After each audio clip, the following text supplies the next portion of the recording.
All right, NXT has done it again with Vengeance Day. Begin first, we had a Dusty Cup finals, Wolf Dog versus Trick Mello game. Wolf Dog's got a nice victory. Liked it. I thought they've been a really fun tag team to watch. Looking forward to see what they do next. The six-man tag match, it was fine.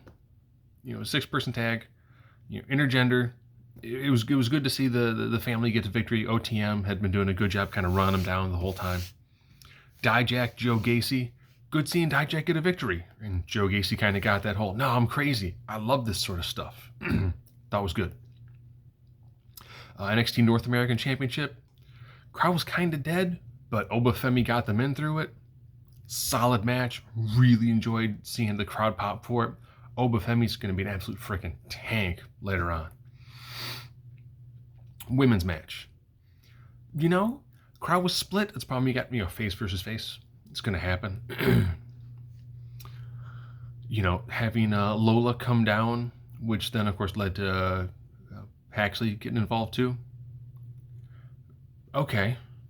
And it allows them to do something where, like, Roxanne had that one-on-one shot. Roxanne never lost any of her titles.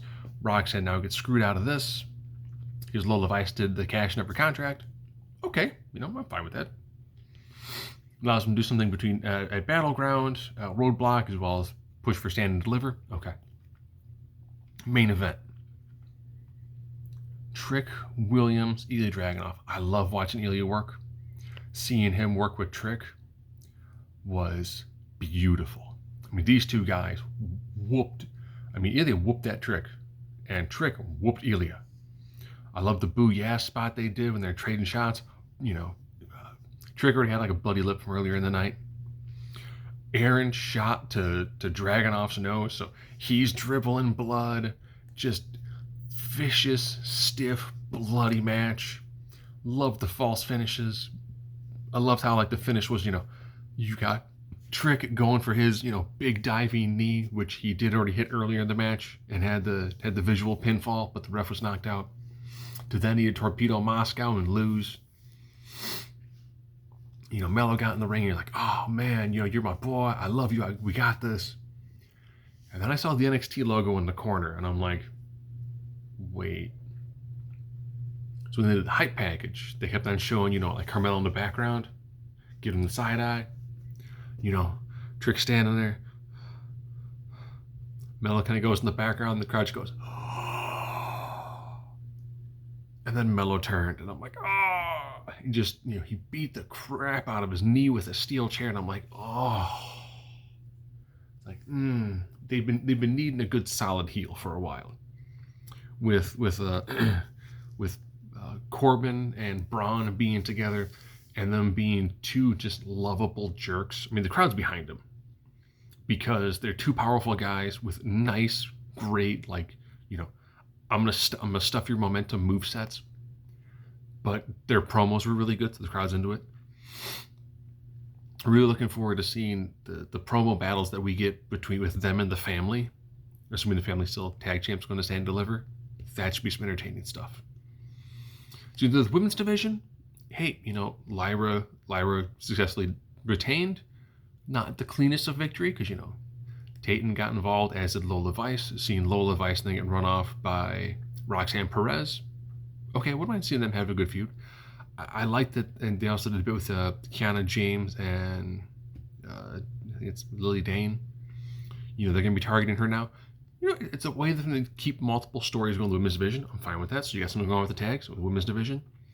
Obafemi looked like an absolute monster. Got the crowd excited for him. Interesting to see who goes after Ilya next. If Trick is out for a little bit because of this, okay, maybe we do another, Ilya Carmelo bit. They do solid matches. They do great work. Why not run that back for a little bit until Trick comes back? And then you do a nice Trick Mello blow off. Really solid. So we didn't always get the faces didn't always win. We didn't always get those nice cathartic victories. But they're setting up just the right amount of things. You're like, oh man, he didn't win, but he had a really solid match. And now we know it was Carmelo all along, which most people expected. And now when Trick was after Mello, he's going to beat the daylights out of him. And it's going to be really cathartic, and the crowd's going to be super behind it. And the crowd's already really behind Trick Williams. The bit where Vic Joseph was talking, he's like, "Oh man, it was when Kofi won the title. That was when Trick Williams knew he wanted to become professional wrestler." I'm like, that's an amazing story. Love it. Also really enjoyed Wade Barrett trying to do the Booker T bit when Trick Williams' music hit. I had to explain to my wife what it was, and it was good. I really do hope that if they end up doing, at Stand and Deliver, I really want them to blare that, and I want Booker T to come walking down ringside, and I want him to be that, whoa, that Trick, I want him to be on a live mic, walking him down to the ring doing that. I feel that the crowd will explode even more with that, because Booker T gets super into it. I think Booker T's energy will get a little additional hype. Like, have Booker T leave the announce desk, have him do that bit, and then have him sit back down and call the match. Would be beautiful. So, an amazing Vengeance Day. Given things that have happened recently in the world of professional wrestling, this was a nice palate cleanser. Didn't quite cleanse the palate as much as we would like, but there's still 2 months to figure out exactly what is going to happen with Cody.